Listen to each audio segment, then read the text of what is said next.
The first thing I did after marrying the zombie queen was build a massive wedding bed because everyone said zombies couldn't reproduce, and I was determined to prove them all wrong.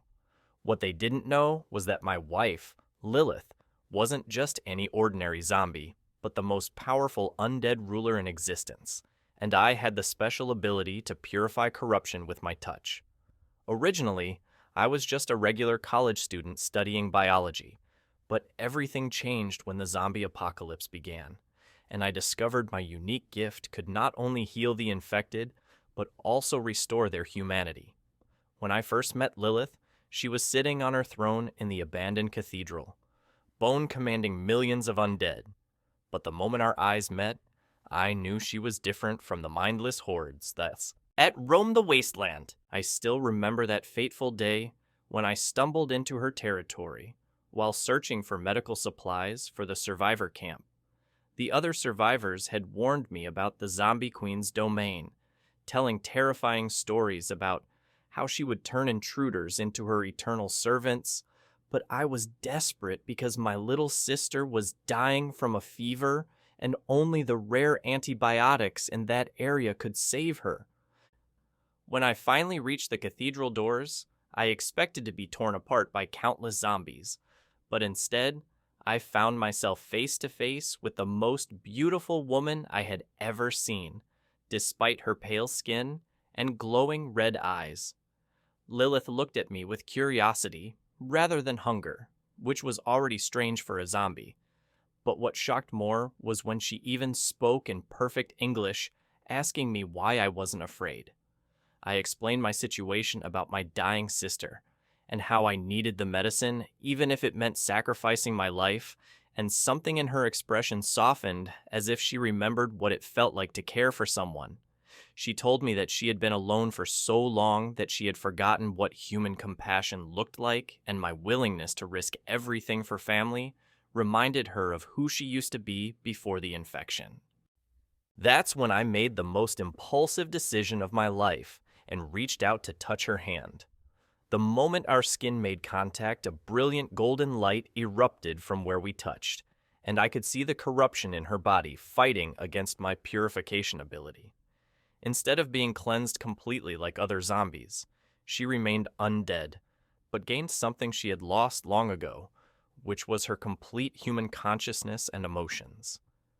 Lilith stared at our joined hands in amazement because for the first time since her transformation, she could think clearly without the constant hunger for human flesh clouding her judgment. She not only gave me the medicine I needed, but also sent a squad of her most intelligent zombie guards to escort me safely back to the survivor camp. Over the following weeks, I kept returning to see her using the excuse of gathering supplies. But really, I was fascinated by this incredible woman who commanded the undead while struggling to remember her humanity.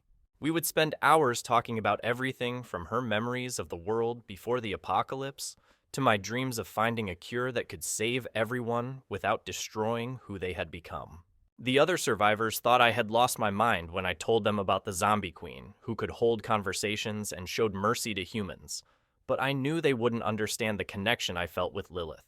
She told me stories about how she had been a medical researcher before the outbreak, desperately working on a vaccine when she accidentally infected herself, and watched in horror as she slowly transformed while maintaining her consciousness throughout the entire process. Unlike other zombies who lost themselves completely, Lilith retained her memories, but gained and intelligence an overwhelming desire for human blood that she had to constantly fight against. That's when I realized that my purification ability wasn't just healing her corruption, but actually helping her maintain the balance between her undead nature and human consciousness. Every time I touched her, the golden light would strengthen her willpower and reduce the bloodthirsty urges that plagued her existence, making her feel more human than she had in years. She confessed that she had been planning to end her own existence because the loneliness and constant hunger were becoming unbearable, but my presence gave her hope for the first time since her transformation. Our relationship developed slowly as we both navigated the complexities of a human falling in love with the undead. Ruler Lilith was incredibly gentle despite her terrifying reputation, because she was always afraid of accidentally hurting me with her supernatural strength or losing control of her zombie instincts. I had to convince her that I wasn't fragile and that my purification ability would protect me from any accidental harm, while also helping her maintain her humanity during our intimate moments. The real challenge came when I decided to propose marriage because everyone in the survivor camp thought I had completely lost my sanity. They couldn't understand how I could love someone who technically wasn't alive anymore, or how such a union could possibly work in any meaningful way. Even worse, they were terrified that marrying the zombie queen would somehow turn me against them or compromise the safety of our entire community, but I knew in my heart that Lilith would never hurt innocent people. When I finally worked up the courage to ask for her hand in marriage, Lilith's reaction was a mixture of joy and terror, because she had never imagined that someone could love her in her current state. She worried that a marriage between the living and undead was impossible, and that I would eventually regret my decision when I realized we could never have a normal life together. But I assured her that normal was overrated and that our love was strong enough to overcome any obstacle, including the fundamental difference between life and death. The wedding ceremony itself was unlike anything the world had ever seen, because it took place in her cathedral, surrounded by thousands of zombies who served as our witnesses. I had used my purification ability to temporarily restore the consciousness of her most trusted undead servants so they could truly understand the significance of the moment. Lilith wore a stunning black wedding dress that perfectly complemented her pale skin and red eyes, while I stood there in my best suit trying not to think about how surreal the entire situation was. When we exchanged vows, I promised to love her for eternity, regardless of whether she remained undead or if we found a way to fully restore her humanity. Lilith's vows brought tears to my eyes as she swore to use her power to protect the innocent and work toward a future where humans and reformed undead could coexist peacefully. The moment we kissed to seal our marriage, the golden light from my ability enveloped both of us, and every zombie in the cathedral briefly regained their human consciousness to witness our union. But the real test of our marriage came when people started questioning whether two beings from different states of existence could actually create new life together. The survivors whispered that our relationship was unnatural and that any attempt at reproduction would result in either failure or something monstrous that shouldn't exist in this world. Even some of the scientists in our community doubted that my living cells could successfully combine with Lilith's undead essence to create viable offspring. However, I had been studying the effects of my purification ability on Lilith's body and noticed some fascinating changes that gave me hope for our future together. My purification energy wasn't just maintaining her consciousness, but was actually beginning to restore certain biological functions that had been dormant since her transformation. Her body temperature had started to rise slightly, and her heart, which had been completely still for years, was now beating once every few hours. Most importantly, the cellular regeneration in her reproductive system showed signs of responding to my touch in ways that defied everything we knew about undead biology. I spent countless nights in my makeshift laboratory analyzing samples of both our genetic material, trying to understand how my living essence might interact with her transformed cells. The results were beyond anything I could have imagined because, while her DNA had been altered by the zombie virus, it hadn't been completely destroyed, but rather placed in a state of suspended animation. My purification ability seemed to act as a catalyst that could temporarily reactivate these dormant genetic sequences without fully reversing her undead state. Lilith was initially skeptical about our chances of conception because she had accepted long ago that her transformation meant giving up any hope of motherhood. She had been a woman who dreamed of having children before the apocalypse, and losing that possibility had been one of the most painful aspects of her undead existence. When I explained my theories about how our unique connection might make reproduction possible, she was afraid to hope because the disappointment of failure might be too much to bear. The first few months of our marriage were spent experimenting with different techniques to maximize the effectiveness of my purification ability during our most intimate moments. We discovered that the intensity of the golden light increased dramatically when we were emotionally connected and completely focused on our shared desire to create life. During these sessions, Lilith's body would temporarily exhibit signs of full biological function, including normal body temperature circulation and even the return of certain human reflexes she had lost. What amazed us both was how natural and right it felt despite the seemingly impossible nature of our situation. When we made love, the boundary between life and death seemed to blur as my energy flowed through her body, awakening dormant systems and filling her with a warmth she hadn't experienced since before her transformation. These moments were incredibly intense because we could both feel the potential for new life stirring within the connection between our very different forms of existence. The breakthrough came during our third month of trying, when Lilith experienced something she described as a surge of life energy that felt completely different from my usual purification effects. She said it was as if every cell in her body suddenly remembered what it meant to be truly alive, and for several hours afterward she felt more human than she had since her initial transformation. We both sensed that something significant had occurred, but we tried not to get our hopes up too high in case we were misinterpreting the signs. 2 weeks later, Lilith came to me with news that would change everything we thought we knew about the possibilities of undead reproduction. She had been experiencing unusual sensations in her abdomen, along with changes in her appetite that had nothing to do with her typical craving for blood. When I examined her with my enhanced senses, I could detect a faint but unmistakable spark of new life growing within her body that seemed to be sustained by a combination of her undead energy and my purification ability. The pregnancy progressed unlike anything documented in medical literature, because the developing child seemed to exist in a unique state between life and death. Lilith's body adapted remarkably to support this new form of existence, providing nourishment through her transformed biology, while my daily purification sessions ensured the baby received the life energy necessary for proper development. We monitored every stage, carefully documenting changes that challenged everything scientists thought they knew about reproduction and consciousness. What fascinated us most was how the pregnancy seemed to be healing Lilith in ways we hadn't anticipated. Her skin gradually gained more color, her eyes began showing flecks of their original brown color, and her body temperature stabilized at nearly normal human levels. It was as if carrying our child was helping her remember what it meant to be fully alive while still retaining the enhanced abilities that came with her undead transformation. The survivor community's reaction to news of the pregnancy ranged from amazement to horror, with many people struggling to understand how such a thing was even possible. Some viewed it as a miracle that proved love could overcome any obstacle, while others worried that we were creating something dangerous that could threaten the future of humanity. The scientists among us were fascinated by the implications for understanding both zombie biology and the potential for coexistence between the living and undead. Lilith handled the mixed reactions with grace and dignity, always maintaining that our child would be raised to protect and serve humanity rather than threaten it.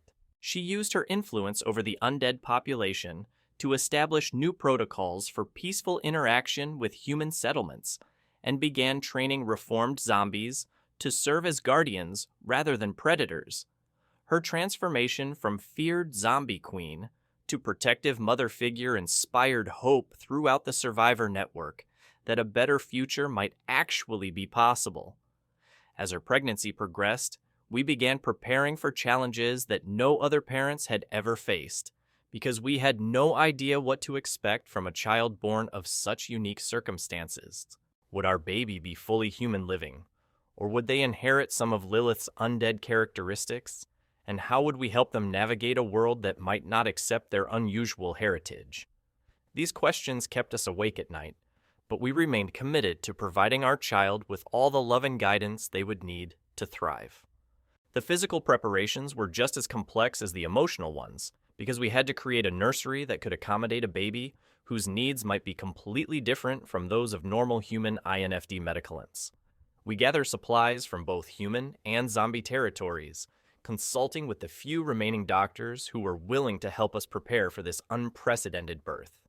Every decision required careful consideration because we were literally writing the rulebook for undead reproduction as we went along. Lilith's transformation during pregnancy continued to amaze everyone who witnessed it, as her undead nature began integrating with newfound maternal instincts in ways that defied all scientific understanding.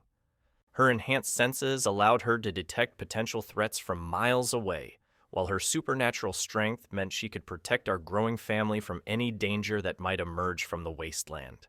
The other zombie lords who had once served under her rule watched in fascination as their queen evolved into something entirely new that bridged the gap between the living and undead worlds. During her 7th month, Lilith began experiencing what we called resonance episodes, where she could sense the consciousness of our unborn child developing inside her womb. She described feeling 2 distinct heartbeats, one that was steady and human-like, and another that pulsed with an otherworldly rhythm that seemed connected to her own undead essence. These moments of connection filled her with overwhelming joy, because she could feel our baby responding to her voice and touch even before birth. My role as the father, increasingly important, became as Lilith's body required more frequent purification sessions to maintain the delicate balance supporting our child's development. I would spend hours each day channeling my golden energy through her abdomen, watching as the light seemed to dance and swirl around the growing life within her. The baby appeared to thrive on this combination of energies, creating a harmony between life and death that neither of us had thought possible. The survivor camp's medical team finally agreed to assist with the delivery after months of heated debates about the ethics and safety of the situation. Dr. Sarah Chen, who had been one of the few physicians to survive the initial outbreak, admitted that her curiosity as a scientist outweighed her concerns about the unknown risks. She spent weeks studying Lilith's unique physiology and consulting with me about how my abilities might be needed during the actual birth process. We established a special delivery room in the cathedral that could accommodate both human medical equipment and the supernatural elements that might be necessary for a successful birth. The space was blessed by multiple religious leaders from different faiths who put aside their theological differences to support what they saw as a miracle that could bring hope to a broken world. Even some of the more skeptical survivors began to see our pregnancy as a symbol of renewal and possibility for the future. Lilith's labor began during a spectacular thunderstorm that seemed to mirror the intensity of the life-changing event taking place within the cathedral walls. Her undead physiology meant that she experienced pain differently from human mothers, but the emotional intensity of bringing our child into the world was overwhelming for both of us. I maintained constant physical contact with her throughout the process, ensuring that my purification energy flowed steadily to support both mother and baby during this crucial transition. The moment our daughter was born, the entire cathedral filled with the most brilliant golden light anyone had ever seen, as my abilities seemed to amplify in response to the miracle we had just witnessed. She emerged with perfect human features, but her eyes held an ancient wisdom that seemed far beyond her newborn state, and her tiny fingers glowed with the same purification energy that flowed through my veins. Dr. Chen confirmed that all her vital signs were strong and healthy, despite the unprecedented nature of her conception and birth. We named her Aurora because she represented the dawn of a new era where the boundaries between life and death no longer seemed absolute. Her first cry echoed through the cathedral with a sound that was both completely human and somehow otherworldly, causing every zombie in the vicinity to stop what they were doing and turn toward the source of this new voice. Lilith held our daughter with tears of joy streaming down her face as she marveled at the tiny miracle we had created together against all odds. Aurora's early development surpassed every milestone we could have hoped for, as she demonstrated both human characteristics and unique abilities inherited from her unusual parentage. She grew rapidly, but remained completely healthy, showing signs of enhanced intelligence and an instinctive understanding of both the living and undead worlds around her. Her presence seemed to have a calming effect on zombies, while simultaneously bringing comfort to frightened human survivors who encountered her. The implications of Aurora's existence spread quickly throughout the remaining human settlements, as word of the first successful human zombie reproduction reached communities across the continent. Scientists and religious leaders alike struggled to understand what her birth meant for the future of both species and whether other unions like ours might be possible. Some saw her as proof that coexistence and healing were achievable, while others worried about the long-term consequences of blending human and undead genetics.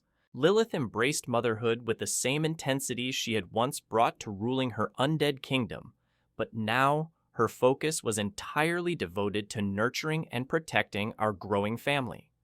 She used her supernatural abilities to create the safest possible environment for Aurora while working tirelessly to establish peaceful relationships between zombie and human communities.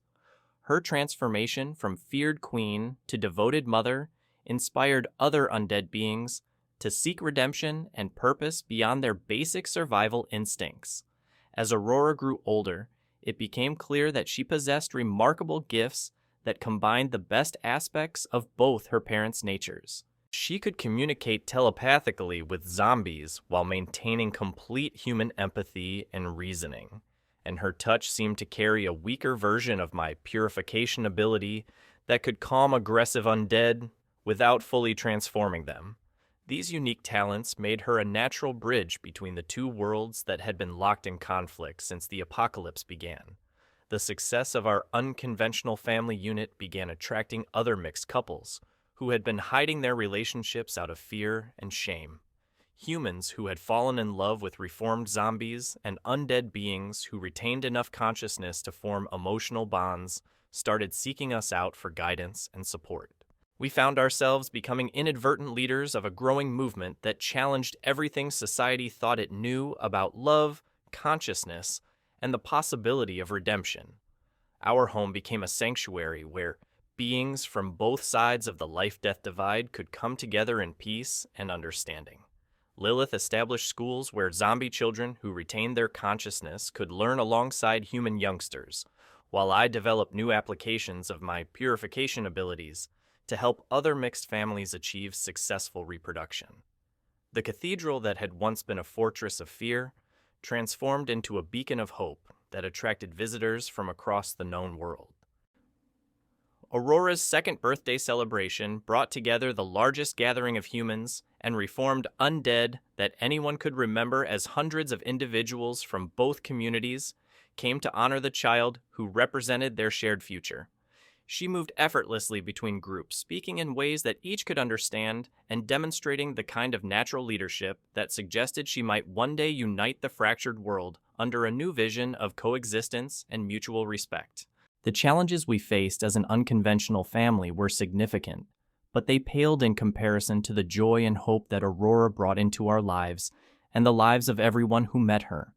Her existence proved that love truly could overcome any obstacle and that the future might hold possibilities that none of us had dared to imagine during the darkest days of the apocalypse. Every day with her was a reminder that life finds a way to flourish even in the most unlikely circumstances. Looking back on those early years with Aurora, I never imagined how dramatically our little family would reshape the entire post-apocalyptic world. But by her third birthday, it became clear that our daughter possessed abilities that went far beyond anything Lilith or I had anticipated.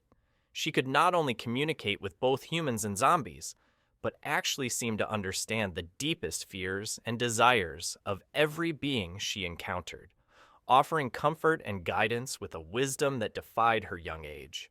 The most remarkable discovery came when we realized that Aurora could temporarily share her unique perspective with others, allowing humans to experience the world through undead senses and helping zombies remember what it felt like to be fully alive. Our daily routine became a delicate balance between normal family activities and the extraordinary responsibilities that came with raising a child who was becoming increasingly important to both communities.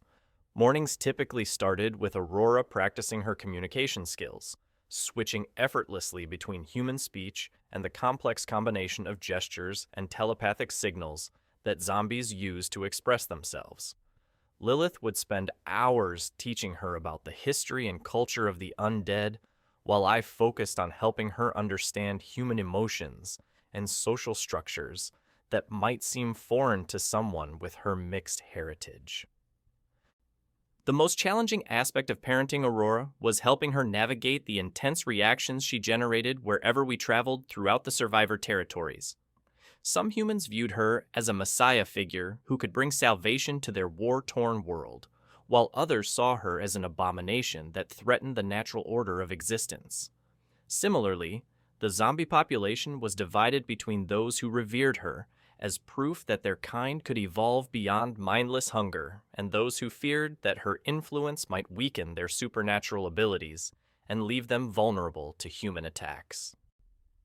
Despite these external pressures, Aurora remained remarkably well-adjusted and optimistic about her in bridging the gap between the living and undead worlds.